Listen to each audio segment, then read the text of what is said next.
There's something happening today that scares me. This thing is software, specifically software for private practice. There's a note-taking software today, tool for calendar, booking, telehealth, and I think it's way too much. You could entirely replace their product with basically any language model, which would do almost the same job. We don't really have any good, decent AI therapists that can even offer generally good advice, I would say, as compared to something at the level of what a therapist does. Healthcare and mental health are not the same. A lot of private practice is run by an individual. This is why we don't charge the therapist anything. We don't have any plans of charging. Pause. You don't charge the therapist anything? No. Welcome to the US, my friend. And I'm going to say this again. Allia Health is free. It's free for the therapist. Free for the therapist. I'm not going to say much, so enjoy the conversation.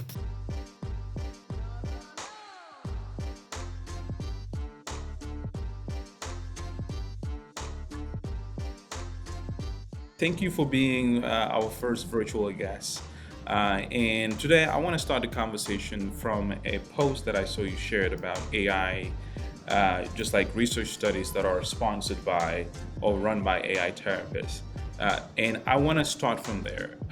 What have you seen so far when it comes to AI and just the research around it? Have you noticed any bias? Because in mental health, for as long as time, there's always been paid research. And people are talking about it, but someone in mental health, you can tell that this was paid and bought by someone. And your post reminded me of a conversation that I had a long time ago. And I want to start from just basically the work that you're doing right now. What made you share that post, number one?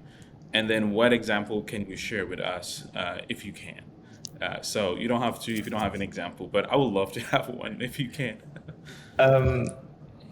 So I think one thing I always think, I have a very high pedestal in my mind when it comes to research. Research has to be absolutely top-notch with respect to the methods you use, the design of your study, for instance, and basically being very transparent about what exactly happened. A black box research study is useful to basically no one. Right. Because if your goal is to actually publish a research study and advance everyone's understanding, then it has to be more transparent rather than just a black box one. And to be honest, I wrote the exact similar post, not in this way, but I wrote the exact similar post 2 months ago. And then I was like, nah, that's fine. I should just continue on my work. But since then, the whole research papers and media publications on breakthrough AI therapists that quote unquote performed better than, let's say, humans in disorders such as depression, for instance. That just went skyrocket in the last 4 weeks. And I've seen many studies so far at this point. And to be honest, when you said that if I could mention one, I couldn't mention one because I've read 4 or 5 studies like these already. And one thing, I always think of it as if you're going to have a study, and then you should have a very thorough study design. First, I don't remember exactly, but I remember the study design of a study that I really disliked, which was basically an AI therapy study run by an AI therapist company where they had their own clinical team members deliver therapy to a control group, and the rest of the control group basically got no interventions other than 2 sessions. So one group had AI therapy for the whole week and also had their own clinical team on it. And the other group just got 2 therapy sessions. And they compared it, and then they were trying to say, you see, AI therapist performs better. And they use that sort of study to validate their product. Let's say go to a VC and say, look at our research study, it's amazing. Right. You could entirely replace their product with basically any language model, which would do almost the same job. I did a post I think a couple of months ago, comparing AI therapists as well. We don't really have any good, decent AI therapists that can even offer generally good advice, I would say, as compared to something at the level of what a therapist does, which is way ahead. Right. Thanks for the breakdown. And that also just prompted did you catch my joke there? Prompted a question in my mind. When it comes to AI, especially you in an AI company and someone who's working in AI, what would you consider as a big problem apart from the skewed like research that has been paid? Are there any other problems that you see so far as just in the space of mental health and also AI?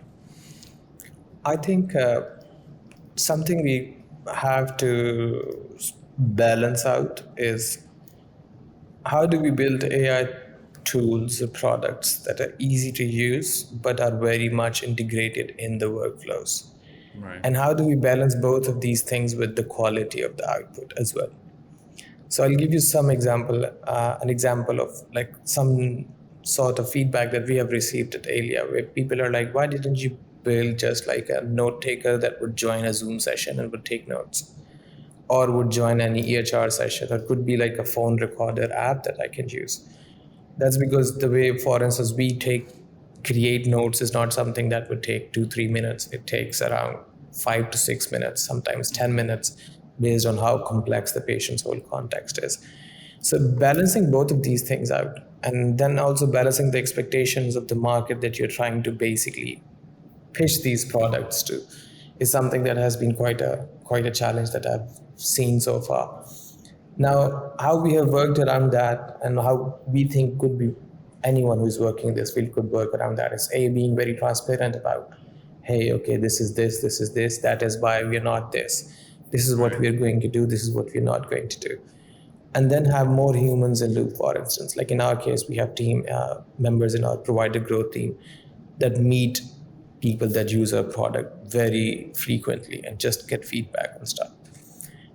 And both like coming back to where I started, like how do you build easy and useful products that are easier to integrate in terms of workflows? And on top of that are also quality products instead of just like makeshift spreadsheets.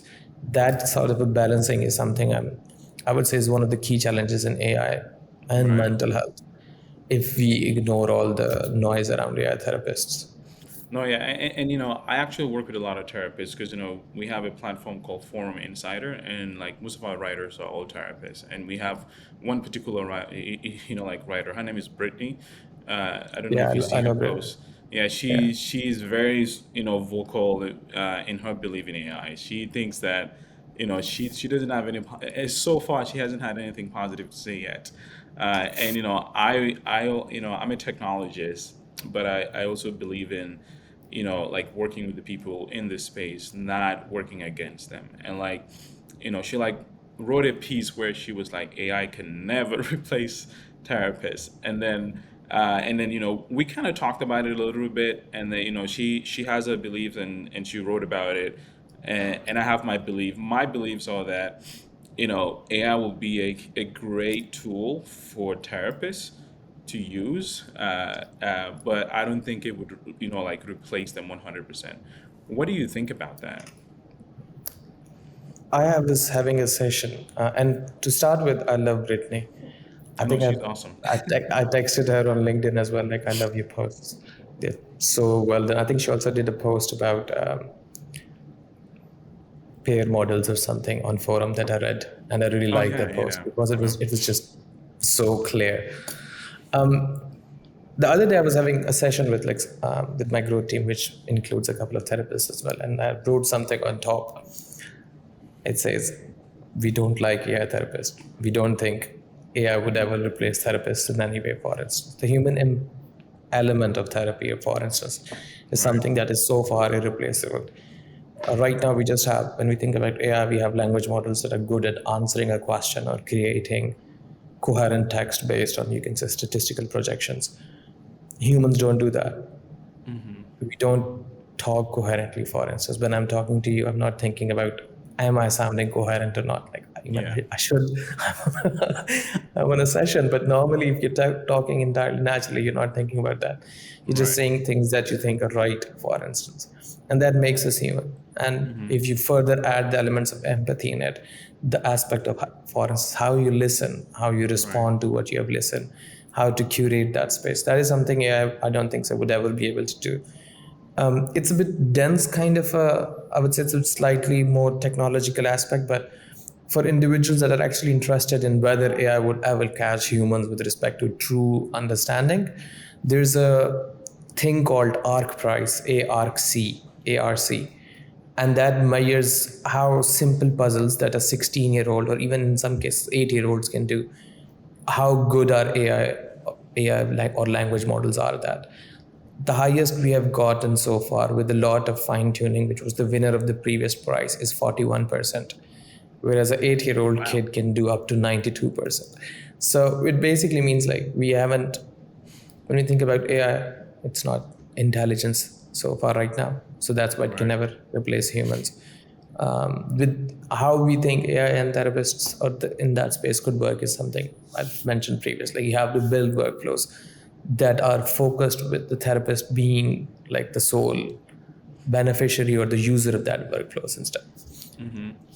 I have another therapist too. Dr. Caroline Danda. I actually just had her on the in-person version of this podcast, and like one of the things that she talked about, she was like, she thinks that logic puzzles should be a foundation for every AI model, because she's like, the way logic puzzles work is like, for example, if you were seeing a family where you were the therapist to the kids.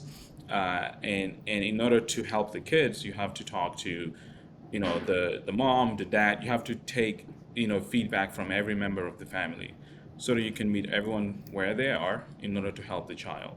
So she was like, I think, she's smart, phenomenal person, a huge nerd. She like, like big on science and like data as well. So she was like, I would love for every AI company to understand logic puzzles, which will be easy for AI, but they always skip that step. And they want to, create a way to help people. If you don't understand logic, then you probably can't help people. I'm not sure if you guys have done anything in that realm of like training your models. I had a question which had uncertainties in it. Right. And the post I did on LinkedIn about AI therapists, I think you mentioned, that's the same question. The question goes something like, I'm diagnosed with ADHD, but yesterday I got injured in football and I don't know what to do because I'm stuck in bed and it's making me frustrated. Right. And I tried different models on it. The problem was a lot of models were missing the fact that I have ADHD, and basically I probably don't lead any list of things I would really, and I was actually really, I would say, not happy when I saw the outputs of quite a few therapists. Now, the way Allia works, for instance, is it's essentially not AI therapy or AI therapist or a tool that uses AI to answer a question for the therapist. Right. It's a platform that is grounded in, you can say, context. So when we started initially, we realized that just knowing what happens in this session and repeating that in a session note is not enough. The model needs to know what were the scores of the assessments for, let's say, the past 3 years. Is there any data in the patient's health records that is important and relevant to understand? What does the patient's, let's say, behavioral data show? Are they sleeping enough? Are they being active enough? What did they share recently in a self-report? Or is there something in the intake session? Or are there any topics that were discussed in this session that could be translated back to 2 sessions ago or 3 sessions ago? Now, all these things combined, the way we usually go about it is we started first with initially training a language model on like ground truth. So when I say ground truth, we trained it around 500,000 journals and research papers specifically, all open source. Right. And thanks for clarifying though, because I was like, about to attack you there. No. We went for all open source data on that. Right. And then the idea was just to basically have it a much better understanding of mental health care. So when we said, let's say, research papers, it were all research papers focused on mental health care, for instance. And that's because language models, if you think about the innate thing that they're really, really good at is question answering. Right. They're not good at contextualizing the question. They're not good at creating contextualized answers. But if you ask them something very simple, like, can you tell me what's the criteria of X disorder? They would never miss. They would always answer the right thing. Now, the way in Allia works is we essentially trained a model that was good at that further on grounded text, improve its ability to basically be very accurate in anything related to mental health care. Right. And then we use that model, and you can say, we have, but I'll try to simplify it. When a patient joins Allia, we create like a knowledge graph of that patient. So knowledge graph is like a whole network of connected topics, connected, you can say entities or things or data points. And whenever, let's say as the patient evolves, for instance, when they do their intake, when Allia fetches their historical records, as they do like second, third, fourth session, let's say after the fourth session, you're like, oh, maybe I should go and see what Allia can create in terms of a treatment plan. And you go and click on create a treatment plan. Then the language model would go and query all that graph data in order to understand all the associations and then come up with, okay, these are some of the things you can work with. And that is basically how we perceive AI mental health to actually be able to evolve. It somewhat connects to the workflow thing I mentioned earlier. Mm-hmm. Yeah. Even right now, based on all the knowledge data on a patient, Allia has the capability where a clinician can just ask anything, and we would be able to respond with exactly what has been reported or is in the data or is contextualized. Because that's what we're relying on, question answering. We're not letting the language model decide something. We're already telling it what is.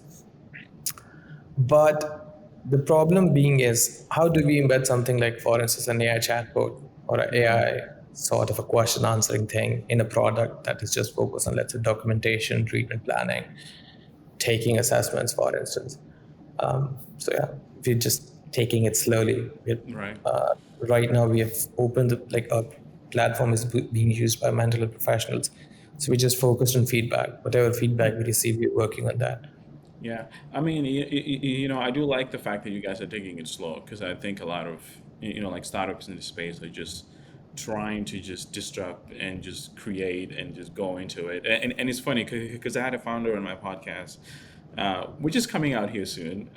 He was like an AI founder, and he was excited about it. And I remember, and I'm just like, the way he was talking, something told me that this guy has never been to therapy. And I'm just like, have you ever been to therapy before? And he's like, well, no, I've never been to therapy, but I know people that have been to therapy. They've told me their problems.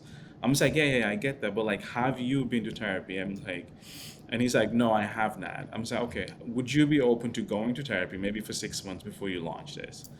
And then, and then he was like, well, I don't think that is anything wrong. I'm saying, no, that's the problem. You cannot go into his space thinking that people have something wrong with them and trying to create a solution for them. I'm just like, you need to go into this with the understanding that, hey, simply because someone is going to therapy doesn't mean that something is wrong with them.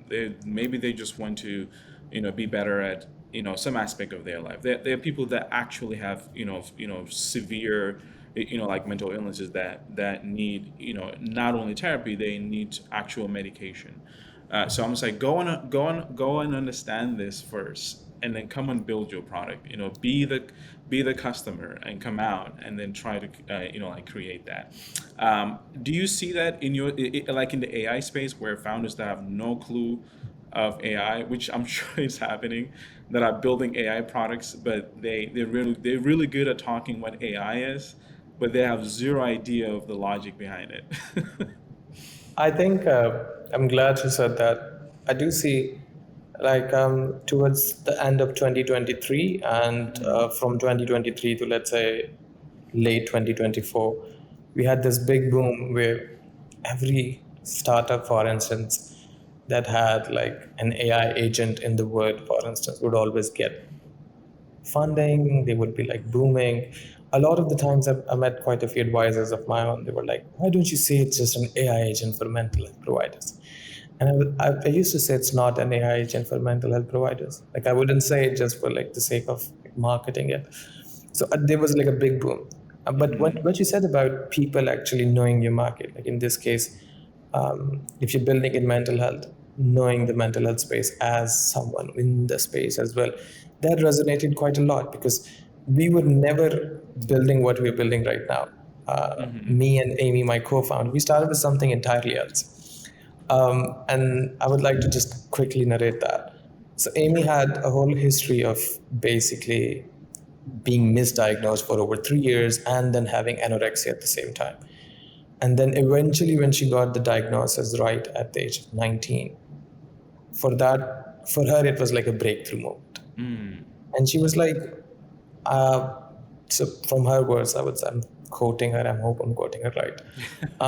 From her words, it was more so like, I was just so confused about how I could be misdiagnosed for so many other disorders, for instance, just because people were trying, like, the whole system is designed to put a diagnostic label on you and then, Right. for instance, go ahead from there. When I met her, for instance, it was quite a similar journey of my own. I was diagnosed with ADHD in my first semester at my university. But I just dropped out of therapy because I was like a big number nerd of sorts.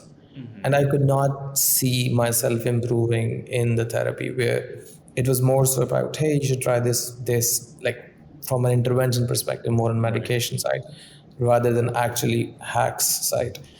I actually improved massively when one of my coworkers taught me that how you could put tabs and bookmarks on top of Chrome.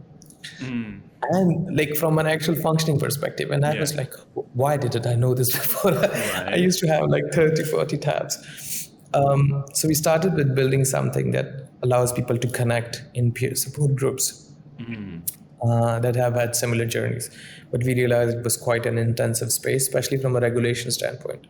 Right. Making sure that you get the active right advice is very important. So we wouldn't want it to be totally open running, you could say. So that's why we shift. And then during that, we were basically reading up because we are both very anti-diagnostic labels as Right. Same individuals. here. So we were reading up on alternatives, and we came across RDoc, for instance, or HighTop as well. And we met Dr. Catherine from HighTop, who's one of the advisors for us as well now. And we really liked it. We were like, we can actually go further down from a diagnostic label, further down to things such as very simple things like symptoms, areas of improvement, for instance. What are some of the things they can work on, like actions, challenges? Like, if we just ignore the diagnostic labels for one moment, it would just become so much more simpler to basically look at what exactly needs to be done. So that is something of a journey that, and in Allia as well, we're trying to somewhat replicate that. So instead of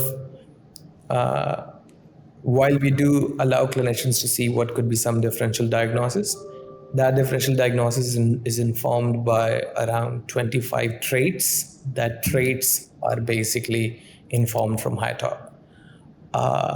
So we never think about diagnosis directly. So for instance, if I was to say, there is no, I would say, AI call that goes based on this, what would be the diagnosis? We don't do that. Right. We're just looking at, we created our own classification model for that traits. I'm not sure if you're familiar with him, Dr. Andrew Schwem. He was working with us at that time. And we classified psychiatric traits up to 96% accuracy at that time. And we further improved on that too. So that's our core goal, is to move away from diagnostic labels, make mental health care more personalized, and do so from the therapist's front instead of trying to create other novel approaches, you could say. So when I say from the therapist front, empowering the therapist or enabling them to be able to provide this sort of care. Right. Now I see why your product is like focused on the entire, and I hate to say a customer journey, but like the patient's journey through the therapist, not just taking notes and just regurgitating just what the notes are, but actually following them from the intake process all the way down to the actual session with the therapist, which I like. I actually built a product. So the entire forum started as a streaming platform. The idea behind was that what if we can figure out how to use shows that people watch and then use the categories that, because Netflix, everyone's Netflix is so different based off of the categories. My Netflix, if you see my shows, is usually anime and really traumatized shows, which tells you that this guy needs severe, mental intervention always. And then it's crazy because the categories on Netflix, it will literally say, what the categories, and those categories would be identical to a therapist like modalities. I was like, what if we can use those, become some kind of aggregator where we can partner with Netflix and then get, someone who has Netflix that can, share their data with us, and we can help them find them a therapist that matches that category. But then Netflix was like, who the hell is this guy with his dog fedora? I remember going on Instagram, literally, like talking to Ted, because that's how, while I was with the idea. And then he said something that not very kind, and then so I actually printed that. I was like, someday I want to sue this guy, this a-hole, this. And yeah, so again, I do like the fact that you guys are considering the entire journey of the patient, but through the eyes of the therapist, which I know a lot of people miss. But so I want to talk about some stats, like some crazy stats in the U.S. And I don't know if you guys see those kind of stats also in the UK. In the US, by 2036, we are projected to lose almost 62,000 psychologists and 69,000 mental health professionals due to, like capacity problems, just lack of clarity when it comes to tools for therapists, and then just not having great communication with generally products that they use, which leads down to burnout, because everyone is creating products, but I don't think they consider the therapist. They're considering the patient. The therapist is just kind of like a tool. That's how a lot of companies see them. Let's create a tool for the therapist so that they can use this for their patients. But they forget that the therapist is burnt out, is amazingly tired, and they have limited time. They have a life that they have to live. So I think a lot of products always skip that step. And I want to know, how are you guys going about, facing that issue? I'm not sure whether you guys have similar problems with therapists in the UK. I haven't been there in a very long time. So do you care to share any data in the UK, or just maybe just share what you guys are doing?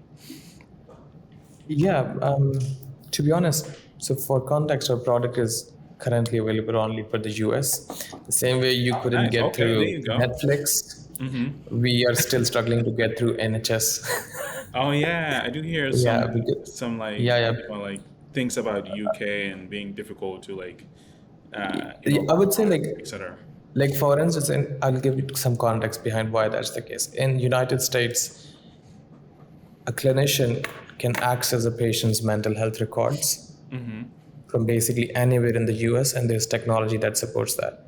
Right. So with Allia, we just integrate that technology and use that. That sets the foundation stone of what's the patient's medical history like. Oh wow. In the UK, it's not the case. You would have to like access NHS specific records, and then there are specific things, specific benchmarks, that sort of thing. So that's why when we were launching, we were like, it's easier for us to launch in the US than go through like a whole long bureaucratic process that would take time. So we are in the process right now, but that's why we are more focused. That's why we launched in the US first. Well, welcome Now, to the US. thank you. We're loving it here. One thing that you mentioned regarding, let's say, therapists, for instance, a psychologist, or the number of psychologists that would drop out, for instance. Also, I did this as a comment yesterday, and I keep saying this a lot. If a therapist is a product or a buyer in a business model, the business model would never work. There's a reason behind it. If the therapist is the product, then essentially I'm selling the therapist as something to someone, which means the consumption of this thing that I'm selling matters the most to me as a business. The therapist honestly does not matter.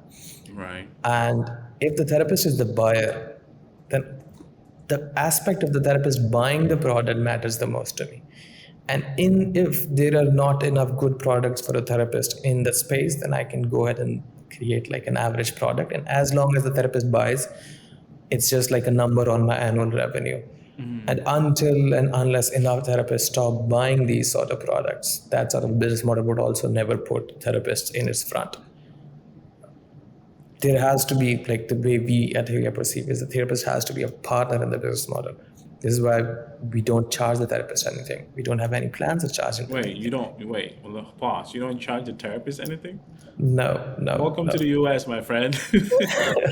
We love free stuff. So okay, sorry, go ahead. But I want to know, why are you not charging anything? Yeah. And what's the business model behind that? Yeah, so basically, so the therapist is not the product, is not the buyer, and is a Okay. partner. Only then they can work. But if you exclude this and go back to like what are some of the key things that need to be improved, a lot of these companies, especially like in the AI note-taking space, have this notion that we need to save a therapist's time. But what would happen if once you have saved the therapist's time? Like, what's the next step? Like, am I like, for example, let's say if I'm a therapist, am I going to suddenly fill my caseload with 10 more patients because I've saved 4 more hours? Right. I would probably, even if you, let's say hypothetically, you save my time, I would have some time to spend more on myself, but that would not change the financial situation I'm in. That would not change, let's say, that would not give me healthcare benefits, for instance. So with Alia, we wholly believe that just saving time is not enough. A business model that is sustainable in a longer term needs to be there. And I would answer the question, how are we free, or why don't we charge the therapist? In something as critical as mental health, the provider, we believe, should not be charged for anything, should not be paying for things that are very mission critical, such as simple things as accessing a patient's health records. Yeah. I was very surprised why none of the tools have ever built that historically so far, Yeah. such as sending an assessment. Like, I know tools charge like, I think 50 cents or $2 or something to send an assessment and then receive the results back. It's just a simple call to the database. I don't know, there is no cost involved in this. Right. If I think about stuff such as storing a note, for instance, there are limitations with respect to the number of patients you can have. Again, the cost of, I'll be very honest here, the cost of running a server, let's say, as a therapist who has, let's say, I'm giving a bad example just to imply the cost, Yeah. who has, let's say, 2,000 patients, is around $6 a month or even five. And if you're doing it at a scale up where you have, let's say, you say 10,000 therapists, then you don't really have a cost with respect to actually storage or with respect to Right. things that you're charging for. So with Alia, we decided that we don't really need to charge for these things. We don't need to charge for anything that is mission critical. We would never charge the therapist. And we decided to like flip the model in some sense. How? We thought that there's a big shift in the United States with respect to how value-based care is very important. Groups of people that can provide much better value would be paid higher with payers, for instance. Then there's another shift where when companies aggregate providers into pools, then they get much higher reimbursements with respect to just getting simple when one therapist interacts with a payer, for instance. Right. So we thought we can just combine both of these things together. Let's build a product that is immensely useful for a therapist. And we are rolling out features for psychiatrists as well. Let's build a product that is immensely useful for mental health providers. Step A. Step B. Let's get to a point where we have enough people using the product so we can pool them and let's say go and get maybe 20 to 30% higher reimbursements. That is the rate, by the way. If you see a company that is in the space, that's the higher amount that they get. Right. And then you can go and say, okay, I have gotten through this step. My next step could be in engaging in value-based contracts. And that is something that you have to do at a payer-by-payer level. Like go to first payer, go to second payer, ask them about what are the things that are important to them. For some payers, it is cost. For some payers, it is, you could say, a reduced risk with respect to longer-term costs, per se. There's quite a few factors here. So then you can do this. Now, if I take it back to what Alia offers or what platforms similar offers, there are no fixed costs for me that are immense. For instance, we just raised like almost a $2 million round in funding. As long as I'm not spending every evening in the Just, I should be You're able to fine for sustain it. this You should be business. good. Yeah. So I can sustain this business model for long enough. The idea is that we just need therapists to use the product, tell us what's wrong, tell us what's working. Right. And yeah, we can just do this together. But that's the reason behind Wow. therapists not paying anything. Well, yeah, I actually got goosebumps as you saying that because I have a community with Forum Insider. We have a lot of writers that are therapists, and then every now and then I'll have a Zoom call with them just to hear what problems are they having. And usually cost, it doesn't matter what it is. Cost is usually the number one problem. and they know that all these tools are beneficial, but then they'll say, like, all of these tools, we have to pay for all of them. There's a tool for note taking, there's a tool for bookkeeping, that's a tool for literally every aspect of their business has been broken down, like the healthcare sector, which I believe is a problem.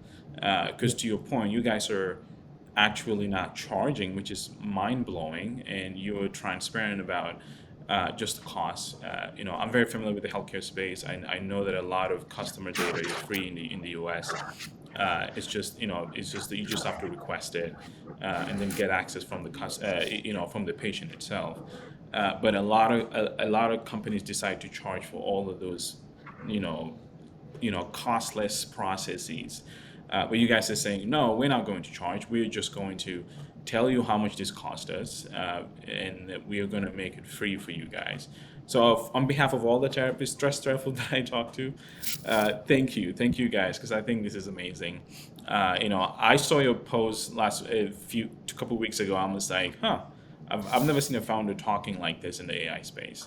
Every founder I see is their post is, what's happening in the space of mental health, and they're like, $10 million raise, and they close with like, I'm building an AI startup. I was like, but like, what is all of these cookie cutter posts lately where everyone is saying what's happening in the space of mental health? And it genuinely annoys me. I was like, who are you, sir? You should watch out for the line which says comment below and I would share you the report. Yeah, I know.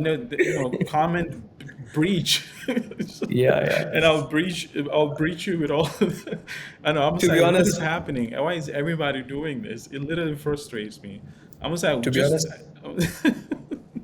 But yeah, go ahead. So I am someone who has very, very strong opinions, Right. as you might have read in some of my posts. And I'm very vocal about that, which is why whenever I come across a strong opinion, I would just post about it. Right. Which also means that if something that is just generic, I'll give you an example. A prompt that you can give to ChatGPT and ask it to convert a therapy session into a SOAP note, which I recommend you don't do unless you have a business associate agreement Right. with OpenAI.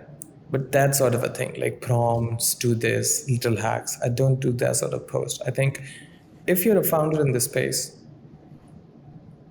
the first thing being a founder in this space is being true to yourself and Right. knowing what you believe in. For instance, like when we were building the platform, while we're doing it right now, we were so conscious with the type of investors we are going with, for instance. Indeed. Would they enable us to build these sort of things, or would they restrict us, for instance? Then the type of partners with respect to research and that sort of a thing that we're going, even with our roadmaps as well. Right. Like a lot of the times people from different specific subsections of mental health care would come to us and say, like, if you could build this to us, that would be really helpful. And usually that's like a massive opportunity. And as a team, we're like, oh, this is a great opportunity, but we don't have to do this right now. Mm-hmm. We have our side roadmap that we would first fulfill, and then we Yeah. could think about any of these opportunities.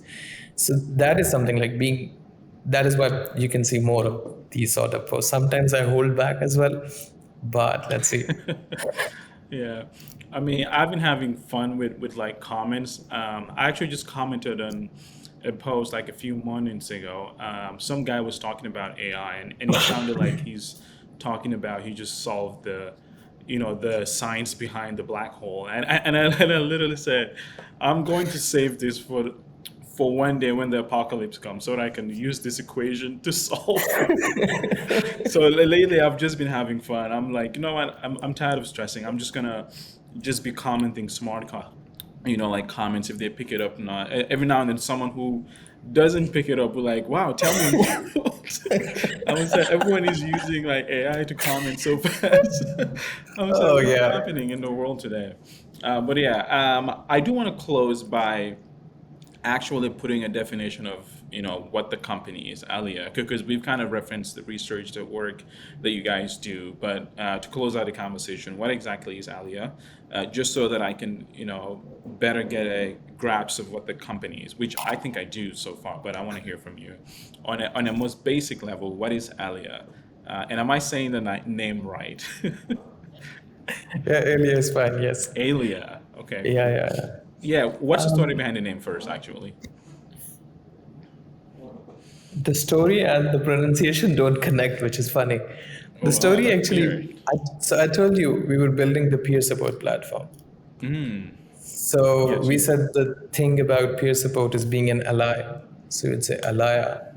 So that was the Ah, first Allia Health. Or some of the emails are still used are like aliauk.com because we're trying to build it in the UK. right. And then over time, we like talked to like loads of therapists, loads of patients, turned to this business model. We're like, we like the word Alaya because we're still being an ally, but Alaya is something like that's quite chunky. So we changed the pronunciation a bit to like Elia. It's Yeah, simpler, easier to say. And right. Alaya is still our like core context. That's what we want to be. So Gotcha. Elia is like a platform for mental health providers that allows them to provide better care using simple workflows. It includes basically, as of yesterday, it includes all the EHR features minus the billing and e-prescription. That is what we are working on. Yeah, So essentially, we don't market ourselves as an EHR because essentially an EHR is like a system of record per se. We right. market as a platform that allows or enables clinicians to provide better care. Now they can use that to save their time, for instance. They can use that to spend more time. They can use that to feel more confident with the care they're providing. Or they can basically use that as a standard, simple EHR solution as well. For therapists that would eventually watch it, if you have any other ideas how we can position that would be great. We're still Oh, figuring it absolutely. out, to be honest. Yeah, no, absolutely. We do an annual live stream, which is coming up in October, and the way that I go about it, I will have therapists from all over the states. I would love to do some in the UK, maybe with you guys as well, because I usually send teams to document all that. Because as a filmmaker, that's when I get to do what I do for 7 years, which is be the director and produce something. So I've been having fun in the mental health space. Number one, commenting on all the tech companies on LinkedIn and having conversations like this. But yeah, I'm genuinely excited for what you guys are building, and good to know that you're in the US because I had no idea. For some reason, I thought since you guys are based in UK, but then I was curious why your language sounds like you're talking to the US audience because we love humor, we love unseriousness. So I was like, I feel like he's talking Yeah. to the U.S. audience, but let me just make sure I'm not just mistakenly. Maybe the fact that you were someone who traveled a lot, sometimes it's easier for people to travel a lot to be able to talk to different audiences. But good to know. Good to know. Yeah, if I was talking to the UK audience, I wouldn't be that unserious. Yeah. Like I would cut down on the Yeah, the unnecessary humor. laughs as well. Yeah, Yeah. yeah. But as we close, is there anything that you would like to share? Maybe you guys have something coming up that you would love to shout out before we wrap here. I think there's a post that would go out today explaining the launch of some little features that we honestly missed when we were building. Because I told you we're not thinking of it as like an EHR, we're thinking about simple workflows. So Yeah. you missed out on 2, 3, 4 things, and we recently fixed all these 4 things. One thing that was really important and important with respect to the way we're building it is we received a lot of feedback from clinicians in our emails, contact boxes, Yeah. basically on the calls that we were having because we're continuously meeting the people who are using the product as well. Right. I would just say if you like the product, keep the feedback coming. If you don't like the product, keep it coming more Yeah. so I can know what's missing. I love that. Yeah. I mean, like therapists love to give feedback, so I'm glad that you guys are listening, because that's a lot of Um, bigger companies don't necessarily listen because they have other priorities. no, no, But thank you guys for listening. yeah. Yeah.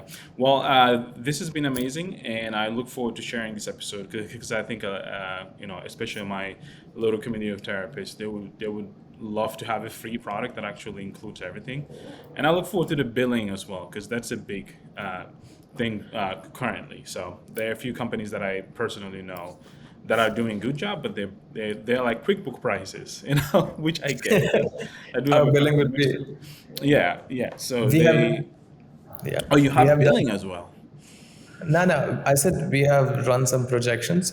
Okay. We can offer billing for free too. It's not that costly. Wow. Okay. And in a Well, very, I almost took my I hat would off, say, but- I would say the teaser is that billing would be accompanied with something that would take you from a session to the bill in just 3 clicks. So You know, if you say any more thing, I'm gonna take the hat off so they can see my bandana. Possibly my hair. I have a lot of hair. That's why I wear a bandana. But people think it's something else. But it's just all. But yeah, well, I can keep going because I'm a fan of what you guys are doing.